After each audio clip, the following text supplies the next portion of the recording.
자, 3학년 예술계 학생 여러분 안녕하세요. 독서 5번째 강의를 시작하도록 하겠습니다. 자, 오늘 우리가 살펴볼 독서 제재는 에밀 졸라의 나는 고발한다라는 편집글, 교술 관련 글이죠. 자, 편집글의 어떤 성격인데 일반 편지라고 여러분이 생각하기보다는 기고문의 성격을 띠고 있다라고 보시면 되겠어요. 그래서 어떤 사회적 현상의 어떤 문제를 편집글의 어떤 양식을 빌려서 제시를 했다고 볼 수 있는데요. 자, 이 글의 어떤 내용상의 어떤 특징도 여러분이 살펴봐야겠지만, 자, 기고문의 어떤 구조와 형식상의 어떤 특징도 살펴보면서 여러분이 공부를 하시면 좋을 것 같습니다. 자, 이렇게 사건의 배경을 먼저 제시를 해주고 있어요. 자, 사건의 배경을 먼저 살펴보면, 자, 1870년 프랑스는 독일과의 전쟁에서 패배한다. 자, 나폴레옹의 영광을 기억하는 프랑스는 충격과 분노에 빠지며 애국주의적 분위기가 사회를 뒤덮는다. 그래서 당시 프랑스의 어떤 충격과 그 당시 어떤 사회적 분위기를 언급을 해줬고요. 자, 1894년 육군 참모부 소속 유대인 장교인 드레피스가 적국 독일의 기밀을 팔아넘긴 혐의로 군사 재판에 회부되었다. 그는 유죄 판결을 받고 장교직을 박탈당하며 대서양 작은 섬에 종신 유배되었고 반유대주의적 언론과 여론이 이를 환영한다. 1896년 육군 참모부에 부임한 정보 책임자 피카르 중령은 진범이 에스테라즈 소령임을 밝혀낸다. 상관들은 이 사실을 덮기 위해 피카르를 튀니지로 전출 보낸다.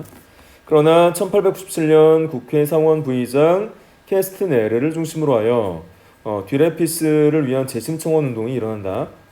1898년 군사법정은 에스테라즈에게 무죄를 선고한다. 이 판결로 프랑스 국론은 분열된다. 라고 했어요. 자, 그래서 국론이 어떤 분열이 진범 에스테라즈에게 무죄를 선고한 군부를 지지하는 여론과 비판 여론이 대립했다는 것을 의미하죠. 그래서 에밀 졸라는 판결 이틀 후 대통령에게 보내는 편지 나는 고발한다를 신문에 기고하고, 자, 이 사건을 계기로 해서 오늘 기고문의 어떤 주체인 에밀 졸라가 편집글 나는 고발한다를 신문에 기고하였고, 원고를 써서 보냈다는 거죠. 자, 신문은 삽시간에 30만 부가 팔렸대요. 그래서 에밀 졸라의 이 기고문 나는 고발한다라는 기고문이 사회적 파장이 굉장히 컸다는 거죠. 그래서 당시 30만 부가 넘게 팔렸다는 것은 신문이 그만큼 사회적 관심도가 높았고, 그 관심도가 높은 사건에 대한 에밀 졸라의 어떤 글이 대중들의 어떤 그런 심적 상태를 자극했기 때문이다 라고 볼 수 있습니다. 자, 본문 첫 번째 부분에서 에밀 졸라의 어떤 기고문의 내용이 제시가 돼요. 그래서 드디어 드레피스가 군사법정에 섰습니다. 재판은 완전 비공개로 진행되었습니다.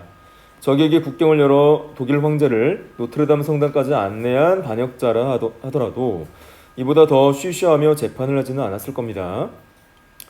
자, 그래서 재판을 비공개로 진행한 것에 대해서 부당함을 이야기를 하고 있어요. 그래서 반역자는 프랑스의 자존심을 짓밟은 것이고, 비공개로 이루어진 드레피스의 재판이 과도한 그리고 부당함을 주장하고 있다라고 볼 수 있습니다. 자, 물론 그들은 국가의 조치를 존중했습니다. 그들은 그 어떤 가혹한 형벌도 충분치 않다고 생각했습니다. 그들은 죄인에 대한 공개 군적 박탈식의 갈채를 보냈고, 죄인이 회한을 씹으며 오욕의 바위에 영원히 묶여있기를 바랐습니다. 그래서 프랑스 국민들의 애국주의적 분위기를 제시를 했어요. 애국주의적 분위기. 자, 그런데 저 비밀의 방에서 조심조심 묻어야 했던 그 말할 수 없는 것들, 전 유럽을 화염에 휩싸이게 할 수 있다던 그 위험한 것들은 과연 진실이었을까요? 라고 했어요.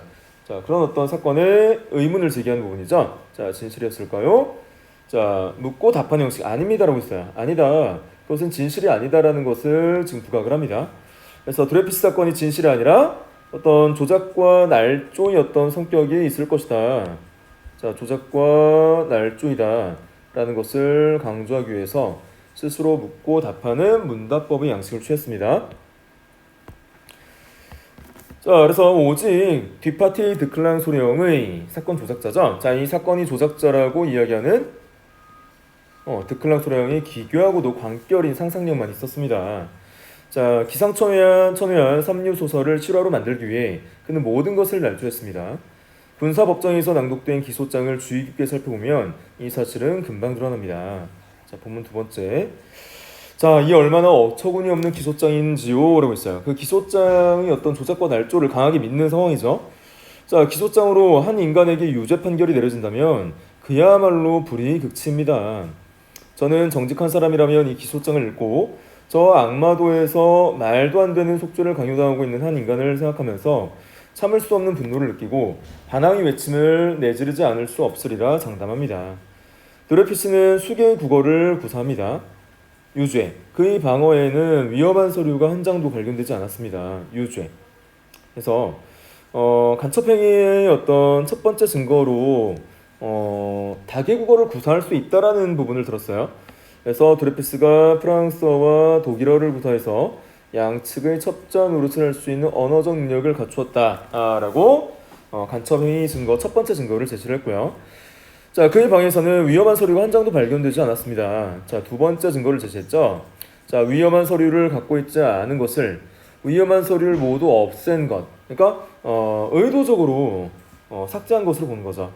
인멸하였다고 보는 거예요. 자, 그는 근면하며 모든 것을 알고자 할 정도로 지식욕이 강하다. 지식욕이 강하다. 자, 그래서 간첩행위의 어떤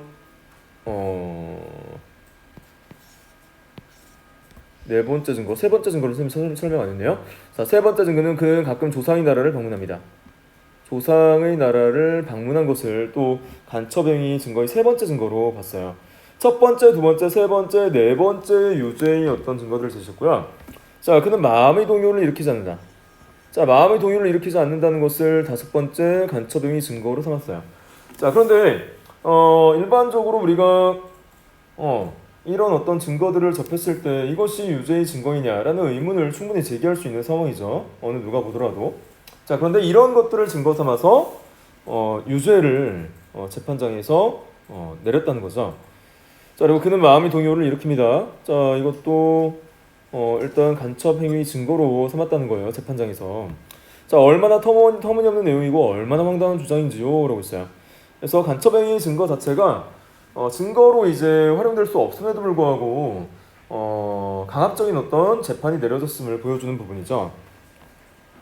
자, 기소 항목은 모두 14가지였습니다. 자, 그런데 결국 문제는 오직 한 항목, 즉 명세서이다. 우리는 필적 전문가들의 의견이 일치하지 않았다는 사실과 그들 중 한 명인 고베르스가 참모본부의 의도대로 결론을 내리지 않았기에 험악한 처우를 받았다는 사실도 알고 있습니다. 자, 법정에는 23명의 장교가 드레피스를 생매장할 증언을 하러 왔습니다. 자, 우리는 지금도 신문이 어떻게 진행되는지 모르지만 자, 그래도 그들 모두가 드레피스에게 불리한 증언을 한 것은 아니라는 점만은 분명합니다. 그런데 한 가지 주목할 것은 그들 모두가 국방부 소속이었다는 것이다. 그래서 국방부 소속을 모두 증인으로 내세움으로써 사건이 어떤 재판의 공정성의 문제를 제기하는 상황으로 볼 수 있어요. 그래서 자, 증인 선정 자체부터 자, 그런 공정성이 매우 떨어지고 있었다라는 것을 제시를 한 거예요. 자, 말하자면 모두가 한 통 속인 가족 재판이었던 셈이다. 그 점을 잊지 마시기 바랍니다. 참모본부가 재판을 원했고 판결을 내렸습니다. 그리고 방금 막 두 번째 판결을 내렸습니다. 그래서 두 번째 판결도 내렸대요. 그래서 군참모본부가 드레피스에게 누명을 씌웠다라고 지금 기고문에 제시를 하고 있는 부분이죠. 자, 명세서가 유일한 물증이었지만 필적 전문가들조차 의견 일치를 보지 못한 상태였다. 군법회의 재판관들이 당연히 무죄 판결을 내릴 것이라는 소문이 돌았다. 참모본부가 유죄 선고를 정당하기 위해서 한 장의 기밀 서류의 존재를 주장하기 시작한 것은 바로 그 때문이다. 자, 기밀 서류. 그래서 유죄 선고를 정당하기 위한 어떤 증거 자료를 제시하고자 했는데, 자, 이것이 일반에 공개할 수 없는 기밀 서류. 자, 모든 것을 정당화해주는 기밀 서류. 우리가 경배해야 할 기밀 서류, 역설적인 어떤 표현이죠. 자, 볼 수도 없고 알 수도 없는 전지전능한 신과도 같은 기밀 서류라고 해서 그런 어떤 드레피스에게 유죄를 선고하기 위해서 마련해낸 그 기밀 서류에 대해서 비판적이고 공격적인 어떤 어조로 이야기를 하고 있어요. 자, 비꼬듯이 이야기를 했죠. 자, 저는 그 기밀 서류의 내용을 온몸으로 부인합니다. 한마디로 웃기는 서류입니다. 그렇습니다. 여자들 이름으로 오간 이 서류. 이 편지 내용 가운데 D라는 이니셜로 불리는 자가 등장한다고 합니다. 그런데 이런 편지가 선전포고 없이는 공개할 수 없는 국방 관련 기밀 서류라니요. 아닙니다. 아니고 말고요. 그것은 거짓입니다. 그래서 사건과 관련 없는 어떤 편지를 기밀 서류라고 해서 유죄 판결을 내리고자 하는 재판부를 강하게 비판하고 있죠. 그래서 사건과 관련이 없음에도 불구하고 이니셜이 일치한다는 이유로 기밀 서류가 된 것은 비상식적이다 라는 것을 강조했어요. 자, 아무런 양심의 가책도 없이 새빨간 거짓말을 늘어놓다니 정말 가증스럽고 파렴치한 인간들이다. 그들은 국민 감정 뒤에 몸을 숨긴 채 사람들의 가슴을 동요시키고 정신을 왜곡하고 입을 막고 있습니다. 저는 이보다 더 큰 국민 범죄를 본 적이 없습니다. 그래서 기밀 서류의 유죄 선고의 정당화는 자, 군부가 저지른 국민 범죄이다라는 것을 부각하고 있고요. 자, 대통령 각하라는 부분을 봐서 청자가 그러니까 독자가 대통령으로 설정되어 있다는 것을 알 수 있어요. 자, 대통령 각하. 자, 바로 이렇게 해서 사법적 오판, 잘못된 판결이 내려졌다라는 거예요. 게다가 자, 드레피스의 도덕성, 부유한 환경, 범죄 동기 부재, 끝없는 무죄의 외침은 그가 뒷파티 느크랑 소령이 기발한 상상력, 그를 둘러싼 종교적 환경, 우리 시대의 불명예인 더러운 유대인 사냥 등의 희생자였음을 더욱 확신하게 한다.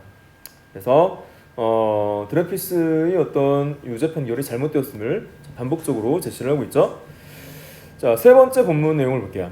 이제 에스테라즈 사건을 보겠습니다. 자, 드레피스 사건이 시작된 지 3년이 흘렀습니다. 양심적인 많은 사람이 그동안 깊은 고통과 불안을 느꼈고 마침내 드레피스의 무죄를 확신하게 되었다. 제가 여기서 슈아르트 캐스트 레느시의 의심과 확신의 연대기를 작성할 필요는 없겠습니다. 다만 그가 이 사건을 탐구하는 동안 참모본부에서 일어난 주요 돌발 사태를 모르고 있었다는 것만은 밝혀두겠습니다. 상데르 대령이 사망한 후 피카르 중령이 정보국장직을 물려받았습니다. 직무 수행을 하던 피카르 중령은 어느 날 외국 대사관 요원이 에스테라지 소령에게 보낸 전보엽서 한 통을 수중에 넣게 되었습니다. 조사를 시작한 것은 그의 최소한의 의무였습니다. 그가 상관들의 의도를 넘어 독자적으로 행동하지 않았던 것만은 분명합니다. 그는 즉각 자신의 의심을 직속 상관인 공스 장군에게 보고했고 그 다음 부아데르프 장군, 자, 그 다음 메르시에 장군에 이어 국방부 장관이 된 비오 장군에게 보고했습니다. 자, 사람들의 입에 수없이 오르내린 그 유명한 피카르 문서는 실은 비오 문서였던 것이다. 자, 비오 문서. 그러니까 사건이 어떤 책임자에 의해서 마련되었던 문서라는 거죠. 말하자면 그 문서는 장관을 위해 부하가 작성한 문서이다. 자, 국방부 장관을 위해서 그 부하가 작성한 문서이고 지금도 틀림없이 국방부에 보관되어 있는 문서이다. 조사는 1896년 5월부터 9월까지 진행되었다. 여기서 특히 강조해야 할 것은 조사 결과 공시 장군이 에스테라즈의 유죄를 확신했다는 사실과 그리고 부아데르프 장군과 비오 장군이 명세서의 작성자가 에스테라즈라는 것을 의심하지 않았던 사실이다. 그래서 자, 피카르 중령이 조사 결과 에스테라즈가 진범이고 드레피스가 무죄라는 것을 이미 알고 있었다는 거예요. 자, 이미 알고 있었는데 그 결과를 뒤집었다는 거죠. 그래서 피카르 중령의 어떤 조사는 이런 사실을 명백히 입증했다. 그래서 충격은 엄청난 것이었습니다. 왜냐하면 에스테라즈의 유죄 선고는 필연적으로 드레피스 사건이 재심을 초래할 것이고 그것은 참모본부가 어떤 대가를 치르고서라도 막아야 하는 것이기 때문이었다. 자, 잠시 고뇌 찬 심리적 혼란이 있었음이 틀림없습니다. 그래서 자, 피카르 중령이 진실을 밝혀낸 부분을 자, 이야기했어요. 자, 그때만도 비오 장군은 드레피스 사건과 아무 관련이 없다는 사실을 주목해 주십시오. 몹시 깨끗한 채로 장관직에 취임했기 때문에 그는 충분히 진실을 밝힐 수 있었습니다. 그렇지만 아마도 여론에 대한 공포 때문에 부아데프르 장군, 공수 장군, 부하 장교 등 참모본부 전체를 파멸시킬지도 모른다는 걱정 때문에 그는 감히 그렇게 하지 못했습니다. 그래서 비오 장군이 진실을 밝히지 않은 이유에 대한 첫 번째 추측과 두 번째 추측을 이렇게 제시를 했어요. 자, 한순간 자신이 군의 이익이라고 생각하는 것과 양심 사이에서 갈등을 하긴 했겠죠. 하지만 그 순간이 지나자 만사가 끝이었습니다. 당연히 그는 이 사건에 끌려 들어갔습니다. 그때부터 그의 책임은 커져만 갔고 다른 사람들의 책임까지 떠맡게 되었습니다. 그는 다른 사람들만큼 어쩌면 다른 사람들보다 더 유죄인데 왜냐하면 그 자신이 정의를 구현해야 할 책임자인데도 아무것도 하지 않았기 때문이다. 자, 그 점을 이해하시겠습니까? 자, 비오 장군, 부하데프르 장군, 공치 장군이 드레피스가 무죄라는 사실을 안 지 1년이 지났건만 그들은 여전히 그 무시무시한 진실을 숨기는데 급급합니다. 라고 했어요. 그래서 이 국방부 관련자들이 사건의 어떤 실체를 밝히는데 소극적이었다는 거죠. 소극적이었고 오히려 진실을 은폐하고자 했다라는 것을 이야기하고 있어요. 자, 본문 네 번째 중략된 부분의 내용을 보면 글쓴이는 듀레피스가 진범이 아니라 에스테라즈가 진범임을 알게 된 피카르 중령이 진실을 밝혀야 한다고 상관에 건의하였으나 오히려 튀니지로 강제 전출된 일을 언급하면서 군 당국이 진실을 은폐하였음을 지적한다. 그리고 이 사건과 관련 있는 인물들과 군 당국, 군사법정을 고발한다. 이 부분이 중략된 부분 내용이고요. 자, 내신말. 자, 기고문이 어떻게 마무리가 되나 볼게요. 자, 위 고발을 함으로써 저는 1881년 7월 29일 제정된 언론법 30조 및 31조에 따라 명예훼손 행위로 기소될 수 있음을 알고 있다. 그러므로 저희 행위는 순전히 의도적인 것입니다. 라고 했어요. 그래서 필자가 자신의 어떤 불이익을 감수하고 이루어진 자발적이고 주체적 행위임을 밝히고 있고요. 자, 제가 고발한 사람들에 관한 한 저는 그들을 알지도 못하며 단 한 번 만난 적도 없으며 그들에게 원한이나 증오를 품고 있지도 않습니다. 그들은 제게 사회의 악의 표본일 뿐입니다. 그리고 오늘 저희 행위는 진실과 정의 폭발을 앞당기기 위한 혁명적 수단이다. 자, 이렇게 내가 기고문으로서 그들을 고발한 것은 자, 진실과 정의를 위한 어떤 행동이라는 거죠. 진실과 정의 폭발이라고 했어요. 자, 그래서 혁명의 수단이 될 것이다 라는 것을 기대합니다. 자, 저는 그토록 큰 고통을 겪은 인류, 바야흐로 행복 추구의 권리를 지닌 인류의 이름으로 오직 하나의 열정, 즉 진실의 빛에 대한 열정을 간직하고 있을 뿐입니다. 저희 불탄 항의는 저희 영혼의 외침일 뿐입니다. 자, 부디 저를 중죄 재판소로 소환하여 푸른 하늘 아래에서 조사하시기 바랍니다. 자, 영혼의 외침이라는 그 부분이 중요하죠. 그래서 지금 에밀 졸라 자신이 어떤 양심에 따라서 자, 기고문을 작성했고, 자, 그들을 고발했고, 자, 그들의 어떤 고발로 인해서 사건의 진실이 밝혀지기를 바라는 필자의 어떤 바람이 담겨 있어요. 그래서 글쓴이 항의가 인간 내부의 어떤 양심에서 비롯된 것임을 강조하고 있고요. 자, 기다리겠습니다. 존경과 더불어 인사드립니다. 대통령 각하 안녕히 계십시오라고 해서 긴 어떤 편집글의 양식을 취하지만 일반적인 우리가 편집글이라고 인식하는 어떤 내용들, 친교의 어떤 목적보다는 사회의 어떤 부정의에 대한 고발과 자, 그것을 바로잡기 위한 어떤 필자의 의지가 잘 드러난 글이었다라고 볼 수 있어요.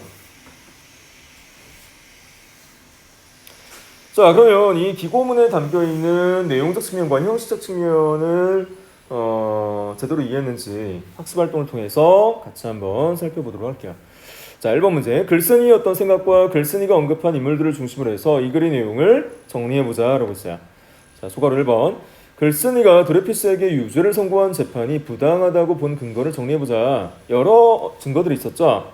자, 그래서 첫 번째로 기소장의 내용 자체가 너무 터무니없다라는 거죠. 터무니없는 내용과 황당한 주장으로 일관되고 있고 증인이 장교들로만 구성되어 있는데 전원이 국방부 소속의 어떤 장교로 편향되어 있다는 거죠. 자, 증인이 다양한 증인이 아니라 국방부 소속 장교로서 편향되어 있기 때문에 자, 증언이 어떤 신빙성이 신뢰성이 많이 떨어진다는 거죠. 그래서 상관의 명령에 복종한 이들은 참모본부에 유리한 어떤 증언을 할 수밖에 없는 상황이다라는 거죠. 명세서의 필적 감정. 자, 그래서 이 명세서도 필적 전문가들 사이에 의견이 불일치했다는 거죠. 자, 의견의 불일치를 보였고 그중 고베르시는 군의 의도를 따르지 않아서 험한 대우를 받았다는 겁니다. 자, 그다음 비공개 기밀 서류 같은 경우는 실체를 확인할 수 없는 거짓된 내용이 자료였다는 거고요. 자, 이런 어떤 네 가지 근거를 들어서 재판이 부당하다는 것을 자, 필자가 강조했다는 거예요. 2번. 자, 이 글에 나타난 다음 인물들의 주요 행적을 정리해보자.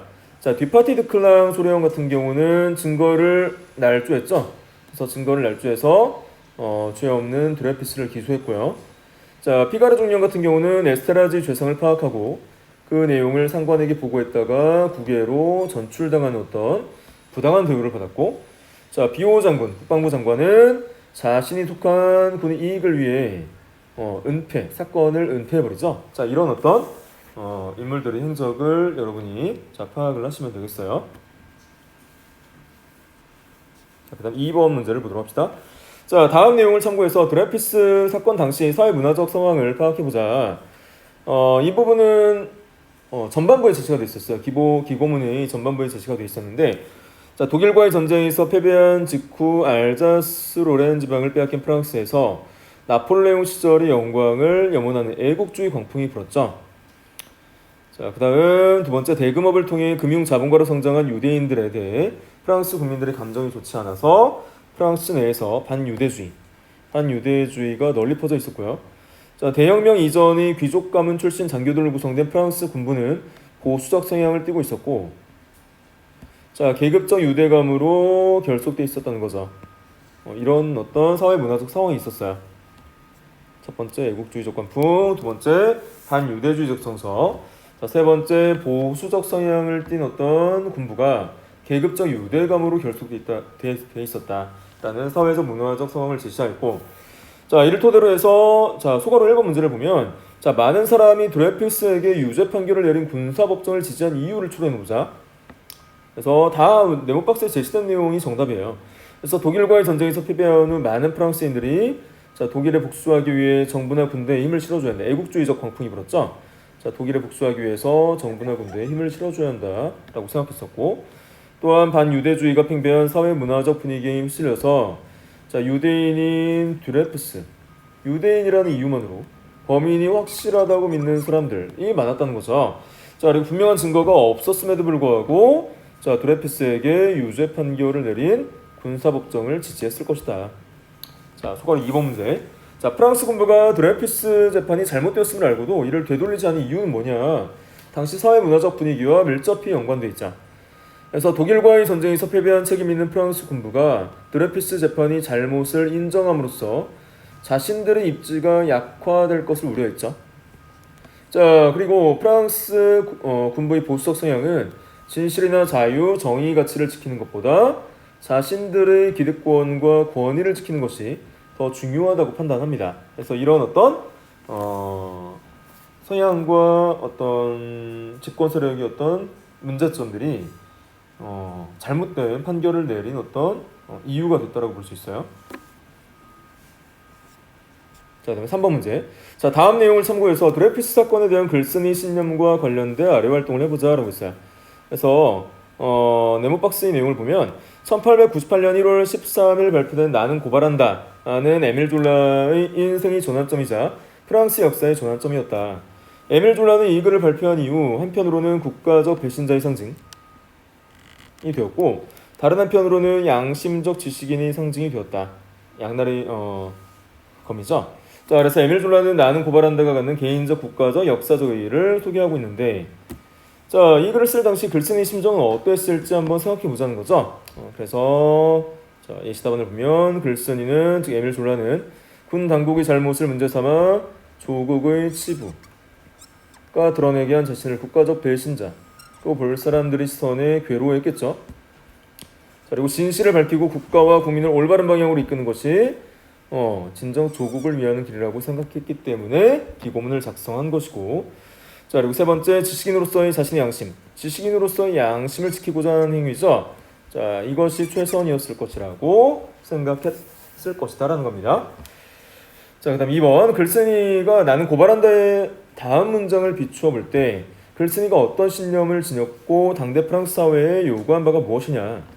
자, 에밀 졸라의 어떤 발화 중에 자, 진실이 전진하고 있고 아무것도 그 발걸음을 멈추지 못할 것이다 라는 부분. 자, 이런 부분은 자, 무엇을 사회에 요구하고 있다고 봐야겠어요. 이 부분. 자, 그래서 이 부분은 진실의 힘의 중요성을 강조한 거죠. 진실의 힘이 무엇보다 강력하고 그 어떤 것도 진실을 가로막을 수 없다고 믿고 있다. 즉 글쓴이는 진실과 양심, 정의를 가장 중요한 가치로 믿고 있다는 거죠. 그리고 이러한 가치를 당대 프랑스 사회가 받아들일 것을 요구합니다. 자, 그 다음 3번. 다음 글을 읽고 신념을 지키는 일이 얼마나 어려운지 모든 별로 의견을 나눠보자 라고 했어요. 자, 일단 네모 박스의 내용을 같이 한번 살펴보면 에밀 졸라는 군 당국의 명예를 훼손한 혐의로 기소되어 1898년 유죄 판결을 받고 영국으로 일시 망명하였다가 이듬해 귀국한다. 1899년 군사법정은 드레피스의 재심을 열어 그의 유죄를 확정한다. 드레피스는 10일 후 사면되나 자, 에밀 졸라는 드레피스의 무죄 인정을 촉구한다. 에밀 졸라는 1901년 드레피스 사건에 대한 기록을 책으로 발간하고 1902년 불의 연탄사고 중독 사고로 사망하는데 사건 당시 누군가에 의해 자택의 굴뚝이 막혀 있었다고 한다. 어떤 외부 세력에 의한 어떤 타살 가능성에 대해서 제기를 하고 있는 것이죠. 그래서 1906년 최고재판소가 드레피스의 무죄를 인정하여 12년 만에 사건이 매듭지어진다. 에밀 졸라 이후에는 1908년 국립묘지인 팡테옹홀이 이장되었다. 프랑스군은 드레피스 사건이 일어나고 100년이 지나 1995년 드레피스의 무죄를 공식적으로 인정하였다. 자, 100년이 지나고서야 무죄를 인정했다는 거예요. 얼마나 많은 세월이 걸려서 그 사건이 바로 잡혔는지를 보여주는 대목이죠. 자, 그래서 예시답안을 보면 에밀 졸라는 우연한 사고로 죽은 것이 아니라 누군가에 의해서 타살된 정황이 보인다는 거죠. 자, 그리고 목숨을 걸고 군부와 맞섰던 것이다. 자, 에밀 졸라는 작가로서 혼신의 힘을 다해 자신의 능력을 발휘하여 진실을 밝히기 위해 싸웠던 것이다. 그리고 에밀 졸라가 그토록 애썼는데도 죽은 지 한참이나 지나서야 드레피스가 무죄 판결을 받았다. 자, 그리고 프랑스 군부가 스스로 잘못을 인정하는데 무려 100년이나 걸렸다는 점이 인상적이다. 라는 부분으로 참고만 하시면 되겠습니다. 자, 넘어가서 평등문화와 불평등문화라는 글이 한 편 실려있네요. 평등문화, 불평등문화라는 설명문 한 편이 실려있어요. 에이트로프 스테너의 글인데, 자, 이 글에는 어떤 정보를 전달하고자 하는지 같이 한번 살펴보도록 할게요. 자, 머릿말에 이렇게 시작을 합니다. 자, 어느 사회에나 불평등은 존재한다. 더 큰 권력을 지닌 사람, 더 많은 부를 축적한 사람, 더 높은 지위와 존경을 누리는 사람이 있다. 그러나 그 불평등을 받아들이는 사람들의 의식이 사회마다 같은 것은 아니다. 자, 어떤 사회에서는 권력의 불평등을 당연시하는가 하면 어떤 사회에서는 인간적 평등을 소중히 여긴다. 그래서 불평등을 수용하느냐 아니면 배격하느냐는 어떤 사회적 분위기나 사회적 관습이나 아니면 사회 구성원의 인식에 따라서 다르다는 거죠. 그래서 본문 내용을 보면 자, 1809년 스웨덴 귀족들은 평화혁명을 통해 국왕을 교체하였다. 이후 새로 취임한 국왕은 자, 프랑스의 나폴레옹 아래에서 복무했던 베르나도트 장군이었다. 자, 베르나도트는 스웨덴 국회에서 스웨덴 말로 취임 연설을 하였는데 그가 스웨덴 말을 더듬거리는 것을 보고 청중들은 크게 웃으며 떠들어댔다. 이 새로운 스웨덴 왕은 너무나 큰 충격을 받아서 이후 스웨덴 말을 쓰지 않았다고 한다. 자, 이전까지 베르나토드가 살았던 프랑스, 특히 프랑스의 군대에서 상관의 실수에 부하가 없는 일은 상상조차 할 수 없었다. 그러나 스웨덴에서는 한 나라의 최고 권력자라고 할 수 있는 국왕에 대해서 자, 두려움을 느끼지 않은 것처럼 보였다는 거죠. 자, 그는 스웨덴과 노르웨이의 어떤 평등주의적 사고방식에 적응하는 데 어려움을 겪었으나 이후 1844년까지 아주 존경받는 입헌군주로 스웨덴을 잘 다스렸다. 그래서 스웨덴의 평등주의적 사고방식에 대해서 하나의 일화를 통해서 이해하기 쉽게 자, 언급을 했어요. 자, 스웨덴과 프랑스뿐만 아니라 다른 나라들도 권력자를 대하는 방식에 차이가 있다. 네덜란드의 실험사회 심리학자인 마르크 밀더르는 어느 다국적 기업에서 시행한 설문조사 결과를 토대로 해서 권력거리라는 어떤 개념을 창안했대요. 자, 권력거리란 자, 부하들이 상관, 권력자에 대해 갖고 있는 감정적 거리, 자, 감정적 거리를 의미한대요. 자, 그가 권력 거리 지수를 산출하기 위해 사용한 질문은 다음이 세 가지이다. 자, 세 가지 질문에 따라서 권력의 거리가 좁으냐 아니면 권력의 거리가 뭐냐를 판단할 수 있다는 거죠. 자, 그래서 1번 당신은 상사에게 의견을 말하는 것을 두려워합니까? 자, 2번 당신 상사의 의사결정은 어떠합니까? 자, 3번 당신은 상사의 의사결정 방식을 좋아합니까? 라는 거죠. 그래서 권력 지향적이고 굉장히 권위적이라면 권력 거리 지수가 클 것이고 그렇지 않으면 권력 거리 지수가 작다는 거죠. 자, 이런 어떤 세 가지 질문에 대한 답에 따라서 그것이 달라진다는 거예요. 이 산출 방법에 따라 그가 조사한 바에 따르면 100 지수 만점으로 할 때 스웨덴의 권력 거리 지수는 31이었고, 자, 스웨덴은 31, 프랑스의 권력 거리 지수는 68, 한국의 권력 거리 지수는 72였다는 거죠. 자, 그만큼 대한민국의 권력 거리 지수가 먼 것으로 봐서 우리나라 한국의 어떤 사회 문화는 굉장히 권위적이다라는 사실을 알 수 있어요. 자, 이는 스웨덴 사람들은 상대적으로 권력에 대해 거리감을 덜 느끼고 불평등을 수용하지 않는 반면 프랑스 사람들이나 한국 사람들은 상대적으로 자, 권력에 대한 거리감을 크게 느낀다는 거예요. 그 불평등을 쉽게 수용함을 의미한다. 자, 권력거리 지수가 작은 나라에서 부하 직원이 상사에게 일방적으로 의존하는 정도가 낮으며 상사와 부하 직원 간이 상호 의존을 선호한다. 상사와 부하 직원 간의 감정적 거리는 비교적 가까운 편이다. 그래서 부하 직원은 상사에게 쉽게 접근해서 반대 의견을 낼 수 있다. 권력거리 지수가 큰 나라에서는 부하 직원이 상사에게 의존하는 정도가 높고 부하 직원은 그런 의존 관계 자체를 선호하거나 아니면 의존을 지나치게 거부하기도 한다. 자, 이런 경우에 상사와 부하 간의 심리적 거리가 멀고 부하 직원이 직접 상사에게 다가가서 반대 의견을 내는 일이 드물다는 거죠. 자, 권력거리란 한 나라의 제도나 조직의 힘없는 구성원들이 권력의 불평등한 분포를 기대하고 수용하는 정도이다. 제도란 가족, 학교, 지역사회와 같은 사회 기본단이고 조직이란 이런 사회들이 일하는 곳을 가리킨다. 그래서 권력거리는 이와 같이 힘없는 사람들에게 내면화된 가치체계로 볼 수 있다. 일반적으로 리더십을 다루는 책들은 리더십이 복종 정신이 있어야 발휘될 수 있다는 사실을 종종 읽고 리더십을 지도자의 관점에서만 바라보고자 한다. 그러나 권위는 복종이 따라주어야 유지되는 것이다. 베르나토트의 문화 충격은 그에게 리더십이 없어서 생긴 문제가 아니었다. 베르나토트는 프랑스인이었으나 그가 다스려야 할 백성은 스웨덴 국민이었기 때문에 문제가 생긴 것이다. 스웨덴 국민들의 존대 개념은 프랑스인의 존대 개념과 달랐다. 리더십 가치에 관한 국가 간 비교 연구는 국가 간의 차이가 지도자의 추종자 양상의 마음에 존재하는 것임을 보여준다. 그래서 지도자의 관점에서만 리더십 문제를 삼는 것이 아니라 추종자의 관점에서 복종이 어떤 여부도 자, 리더십 형성에 중요한 영향을 끼친다는 거예요. 자, 이렇게 해서 지금 평등 문화와 불평등 문화를 프랑스 사회와 스웨덴 사회를 비교하였어요. 자, 그리고 거기에 따른 구체적 일화를 통해서 독자들이 좀 이해하기 쉽게끔 진술한 설명문 한 편을 우리가 살펴봤습니다.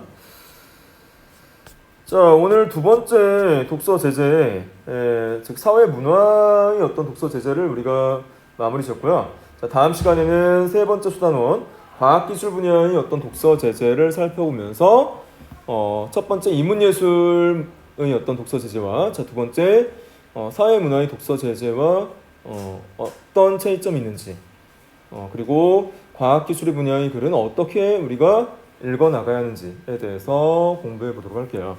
자, 오늘 강의 듣느라 고생 많았습니다. 다음 시간에 볼게요.